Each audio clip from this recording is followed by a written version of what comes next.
En el siglo XVIII, España y su imperio viven una progresiva recuperación económica, que llega a su punto más alto durante el reinado de Carlos III. El pensamiento ilustrado nace en Francia a finales del siglo XVII y se desarrolla en el XVIII con el afán de modernizar y mejorar la sociedad. Esta centuria recibe el nombre de el siglo de las luces. La absoluta fe en el poder de la razón intenta eliminar toda tradición, superstición o idea en conflicto con el ideal de progreso humano.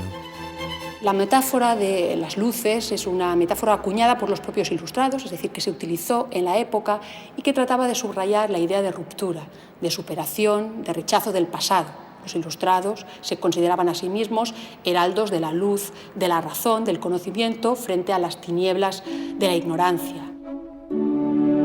Los pensadores ilustrados creen que ha llegado el momento de que el hombre salga de su minoría de edad y supere su incapacidad para pensar por sí mismo. Incapacidad achacada a la influencia nefasta de la Iglesia a lo largo de la historia. Por tanto, en esta mayoría de edad surge un nuevo planteamiento que tiene como lema: ten el valor de servirte de tu propio entendimiento. La Ilustración es una corriente muy preocupada por las ideas políticas y sociales. Las obras de los tres grandes pensadores de la Ilustración francesa, Montesquieu, Rousseau y Voltaire, giran en torno a estos temas: la crítica al antiguo régimen, la separación de poderes y la libertad e igualdad como derechos fundamentales. Todas estas ideas entran en España a lo largo del siglo XVIII, paralelamente al reinado de los grandes monarcas reformistas que ejercen el despotismo ilustrado.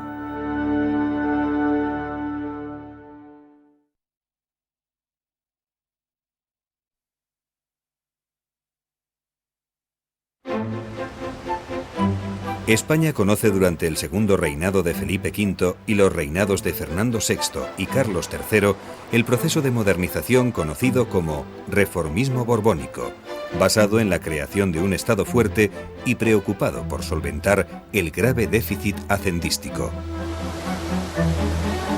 Tras la repentina muerte de su hijo Luis I, Felipe V regresa al trono y da un giro a su anterior gobierno, rodeándose de secretarios españoles. Felipe V inicia los primeros pactos de familia que significan el apoyo a Francia en las guerras de sucesión polaca y austriaca. A cambio, España recibe Nápoles y Sicilia.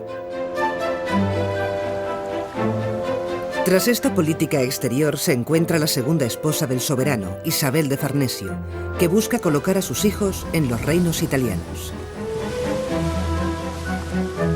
En los últimos años de su vida, el trastorno mental de Felipe V, por el que ha sufrido siempre fuertes depresiones, se acentúa hasta dejarlo incapaz para el gobierno.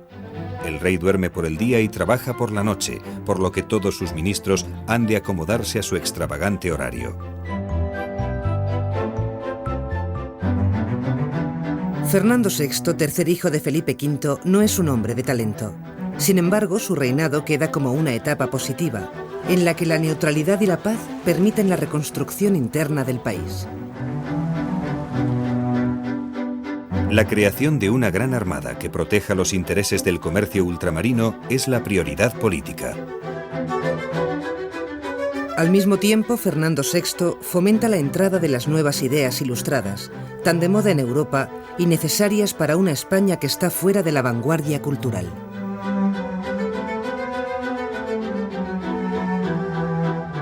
El marqués de la Ensenada, ministro de Fernando VI, ordena la realización de un catastro de la riqueza y población de toda España mediante detalladas encuestas a los municipios.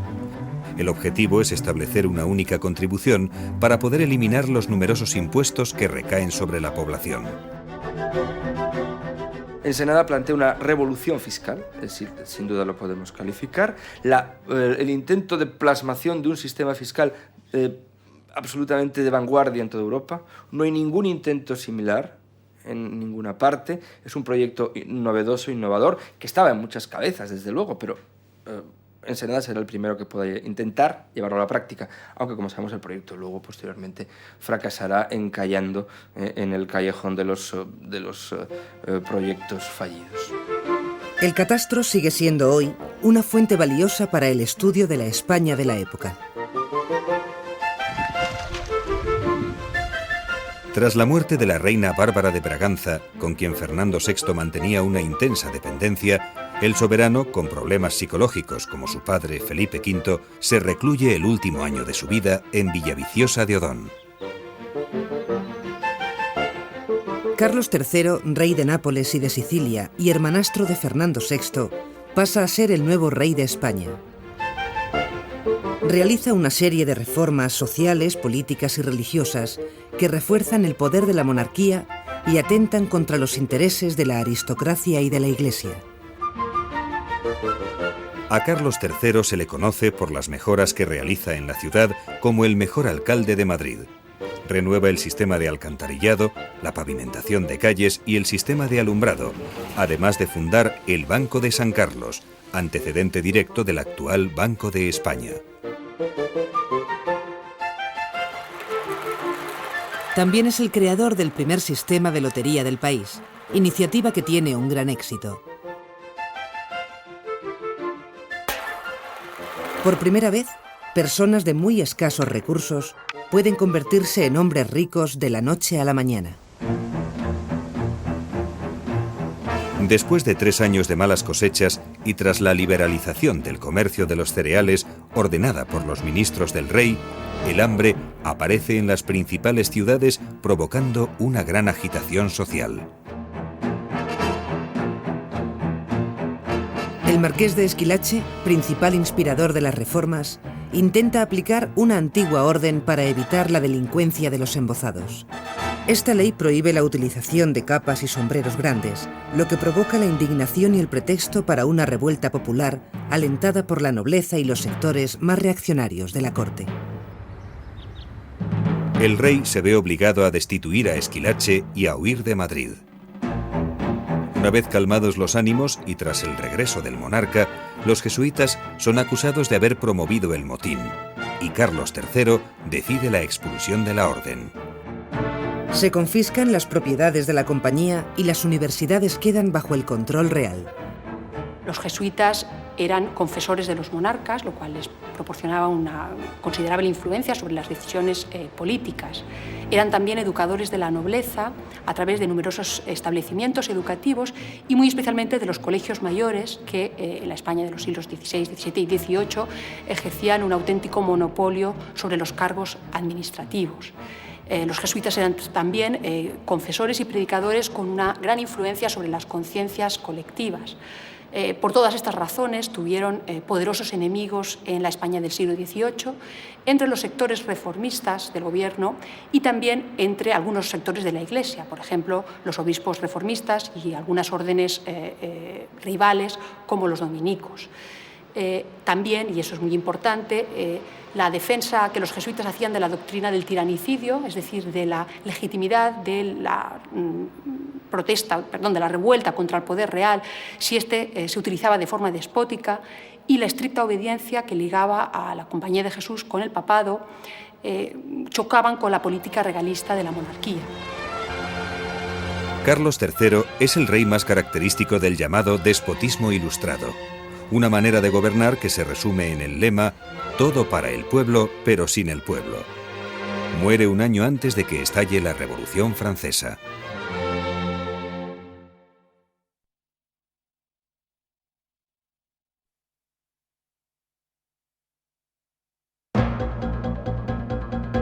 Las monarquías absolutas del siglo XVIII representan el despotismo ilustrado por el que el monarca se siente el primer servidor del Estado.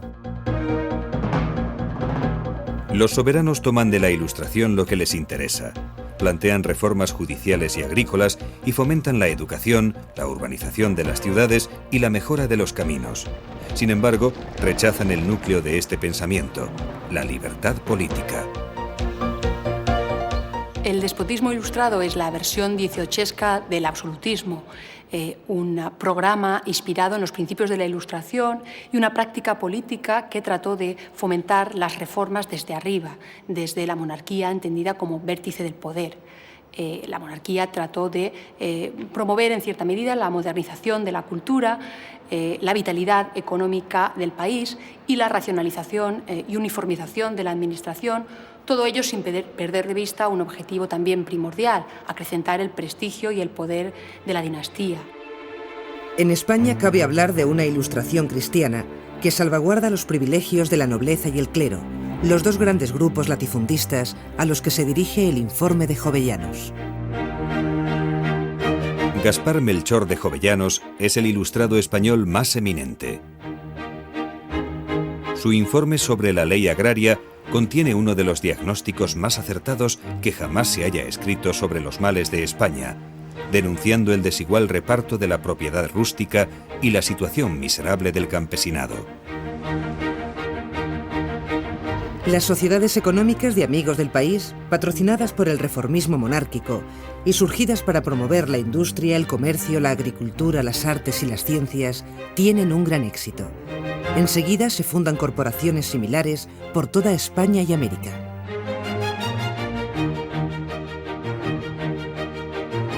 La agricultura es uno de los ámbitos donde la voluntad reformista se manifiesta con más intensidad. Tratan de crear un nuevo tejido social basado en pequeños agricultores de nivel de vida relativamente desahogado que contribuyan a enriquecer el país.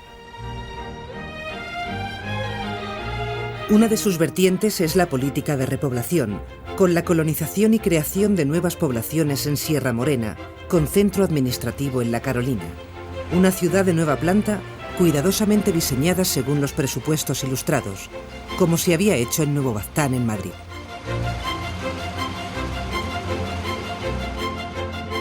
Pero ningún esfuerzo reformista puede evitar la formación en la península de tres zonas muy diferenciadas que se han mantenido hasta hace pocas décadas. Un interior subdesarrollado, una Andalucía agraria oligárquica y un norte y este prósperos.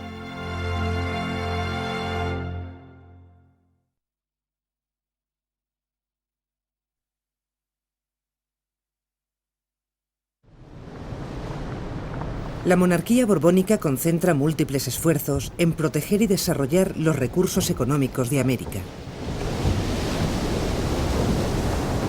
Inglaterra y España llegan a un conflicto naval en América por intereses comerciales enfrentados en sus respectivas colonias. La Guerra de la Oreja de Jenkins convierte a Inglaterra en el principal rival de España, que intenta a toda costa defender sus posesiones americanas y recuperar Gibraltar y Menorca. Diversas razones que dificultan la llegada de los buques a Sevilla mueven a Felipe V a trasladar la casa de contratación a Cádiz. La ciudad gaditana, que mantiene el monopolio del comercio americano, conoce durante el siglo XVIII un importante desarrollo.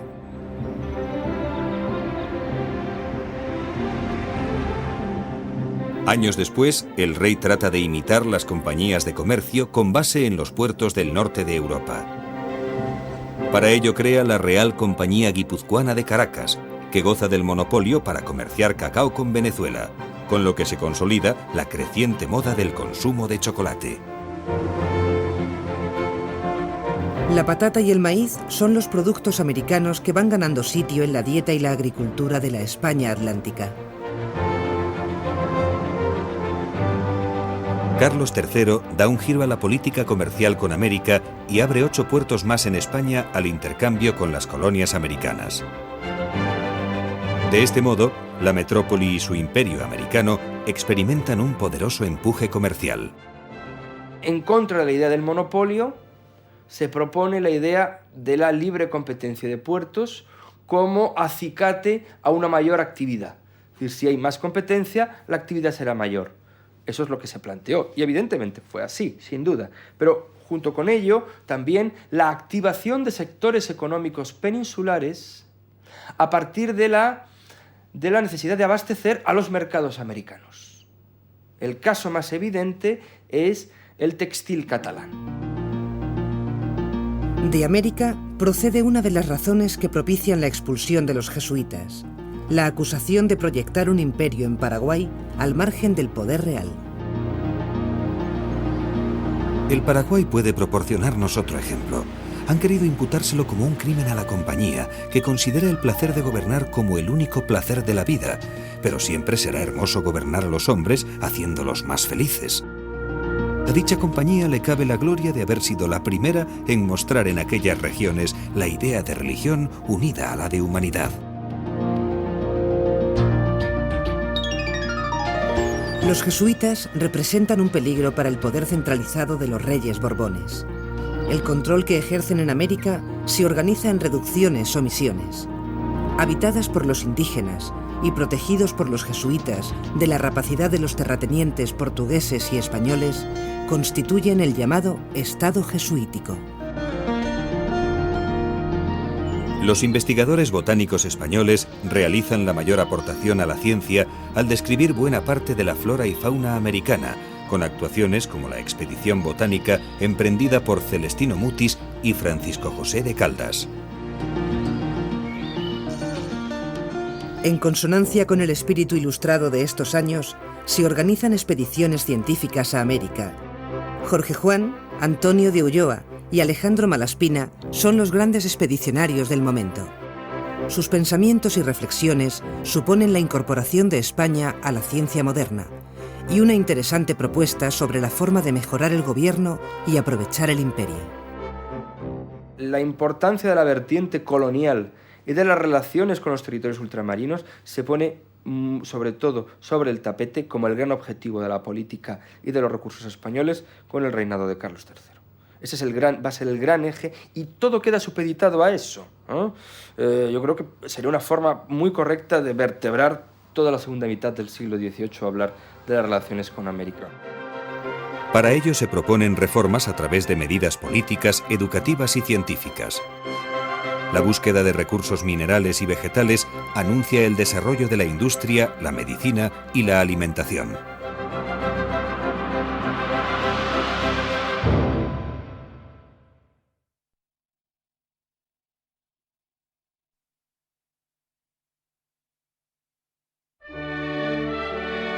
En el siglo XVIII se le da a la música el poder de ahuyentar todo tipo de tristezas y melancolías.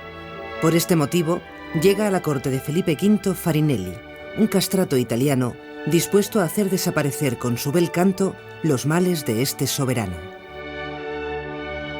El milagro se produce un caluroso día en que Felipe V, muy triste, pasa las horas encerrado en su cuarto. Al escuchar el canto del castrato, sale de su estado de locura. Desde ese momento, nombra al cantante músico de cámara y lo convierte en su mejor terapia. Pero si hay un músico por excelencia en la corte del siglo XVIII, aunque Carlos III no destacara como melómano, es Luigi Boccherini, que aúna lo culto con lo popular y que incorpora el fandango y la guitarra a la música cortesana.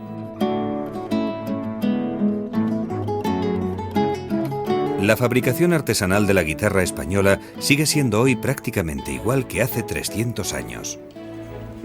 Este instrumento se compone básicamente de la caja de resonancia, el mástil, el puente, el diapasón, los trastes y el clavijero.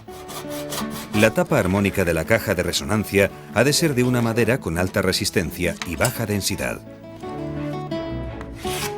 El luthier es un artista consciente de que el resultado final, es decir, la música, depende no solo del artista que toca el instrumento, sino de cómo haya sido construido este. Un buen luthier ha de ser necesariamente un buen músico. La calidad de una guitarra no está relacionada con la cantidad de sonido que es capaz de emitir, sino con la riqueza tímbrica, expresiva y dinámica. La acertada elección y combinación de los materiales y la precisión en la construcción son las claves para conseguir un buen instrumento musical.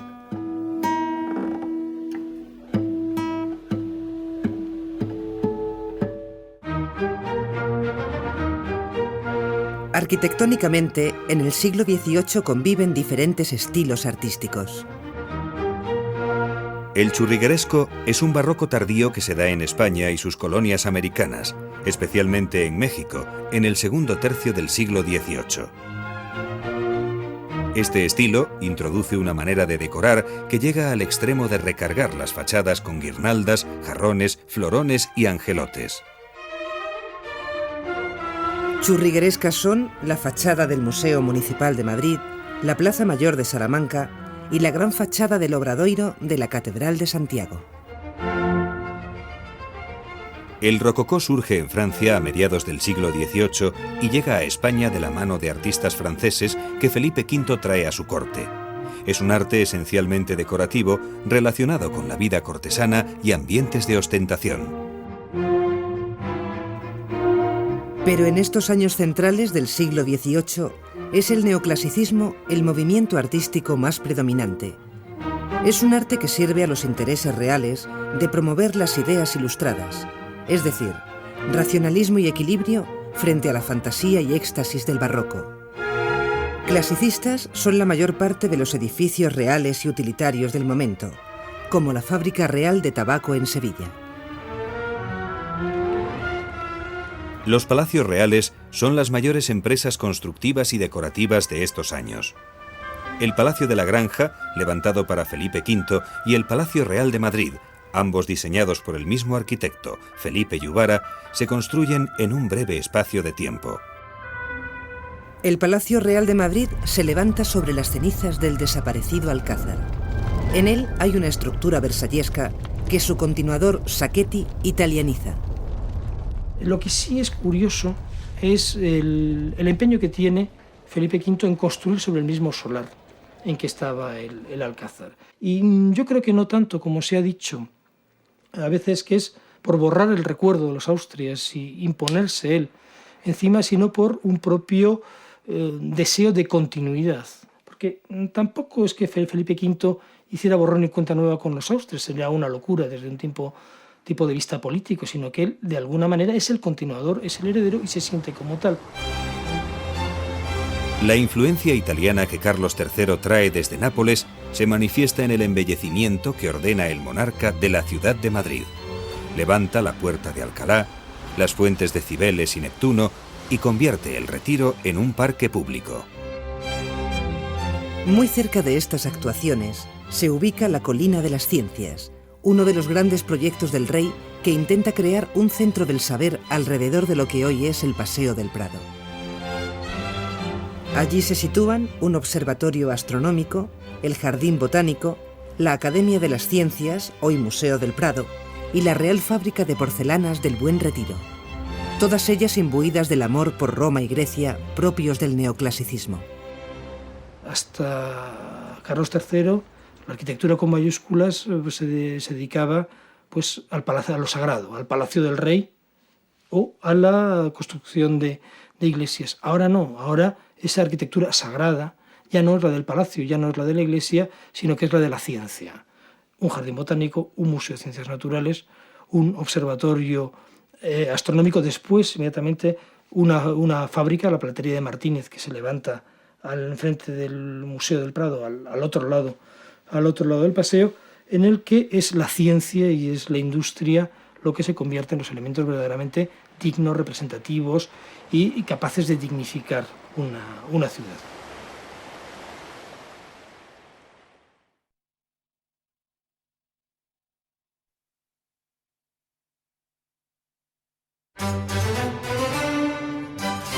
Vestir y decorar el interior de los grandes palacios que construyen los monarcas no es una tarea sencilla.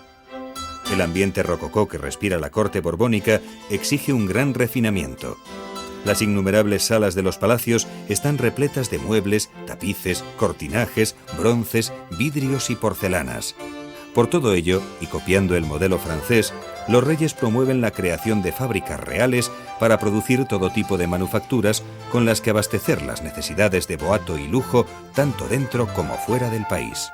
Su objetivo era cubrir la demanda de ciertos productos, especialmente de importancia estratégica, tratar de limitar la competencia de los productos manufacturados extranjeros y constituirse en ejemplos para la emulación por parte de las iniciativas particulares. No obstante, estas manufacturas, aunque dieron trabajo a miles de personas e introdujeron algunas mejoras en la gestión, fueron un fracaso en términos económicos. No consiguieron superar un mercado muy limitado de productos de lujo y en ningún modo consiguieron, erradicar la competencia de las manufacturas extranjeras. Y por ello difícilmente podían constituir la base para una futura industrialización. La contratación de técnicos y operarios extranjeros también obedece al afán de los monarcas por estimular el desarrollo general de las manufacturas y no solo de la producción suntuaria. Los reyes protegen la industria del vidrio, que se hace indispensable para cubrir los grandes ventanales de los palacios, realizar los espejos y los caprichosos colgantes de la nueva moda de las lámparas araña. Hacia mediados de siglo, la Real Fábrica de Vidrios realiza una gran producción influenciada por la fórmula del cristal de Bohemia, que técnicos alemanes traen a España. Para obtener el vidrio es necesario un proceso de fusión de las materias primas que se realiza en los hornos. El artesano recoge una burbuja de masa fundida en el extremo de una caña metálica. Al meter la masa en un molde fijo y soplar por la caña, el vidrio fundido adquiere la forma del molde. Desvelar el secreto de la composición del cristal estuvo castigado con penas de cárcel y muerte. De nuevo en el horno, el material vuelve a ser maleable y se le da la forma a la parte superior de la pieza. Los maestros alemanes del siglo XVIII accedieron a venir a trabajar a la Real Fábrica de Vidrios si se les permitía fabricar su propia cerveza. El argumento fue que era una bebida medicinal y saludable para el trabajador.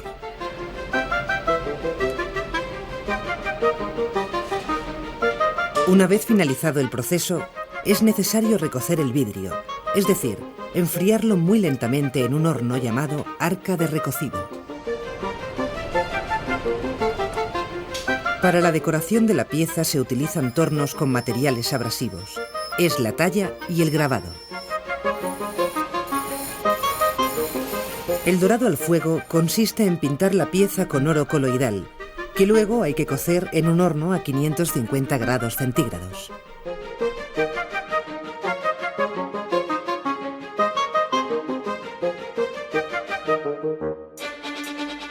La Real Fábrica que más proyección tiene es la de porcelana, situada en el Retiro de Madrid y llamada la Fábrica de China.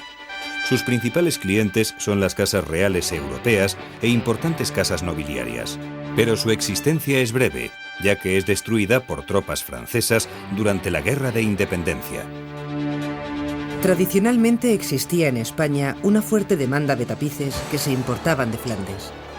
Felipe V crea la Real Fábrica de Tapices de Santa Bárbara, en la que encontramos el trabajo de Francisco de Goya y Lucientes.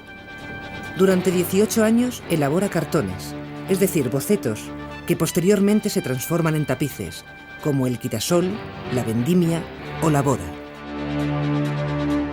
Además, los monarcas promueven y potencian diferentes fábricas y escuelas de platería, de relojería y de tejidos de seda. Junto a estas manufacturas de lujo, cuyo mercado es muy restringido, las manufacturas textiles catalanas, la siderurgia asturiana, el comercio vasco y el andaluz son otros sectores productivos en auge, cuya importancia es caudal en la expansión económica del siglo XVIII.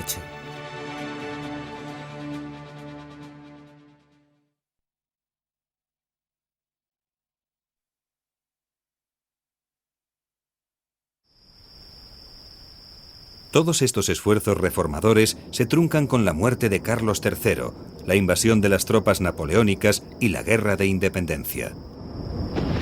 Carlos III planteó una serie de reformas que atentaron directamente contra los intereses de la nobleza y del clero. Al tratarse de reformas superficiales, no estructurales, tuvieron un escaso impacto sobre la mayoría de la población española. Pastores, pescadores, jornaleros, viudas o ceramistas son ajenos a las luchas de los grupos dirigentes, y continúan ganándose la vida con su trabajo diario, reuniéndose en festividades religiosas y haciendo las mismas cosas que hacían sus padres. En Francia, un año después de la muerte de Carlos III, estalla la Revolución Francesa. Corren nuevos aires en Europa, mientras que en España, los reinados de Carlos IV y Fernando VII coinciden con la crisis de las ideas ilustradas. Gran parte de los esfuerzos por mejorar el país quedan en un sueño ante los peligros que se avecinan. Goya adelanta en su grabado El sueño de la razón produce monstruos, el drama del enfrentamiento entre las viejas y las nuevas ideas. En la primera mitad del intenso siglo XIX, en España se suceden grandes cambios y giros políticos, fruto de la lucha entre liberales y reaccionarios.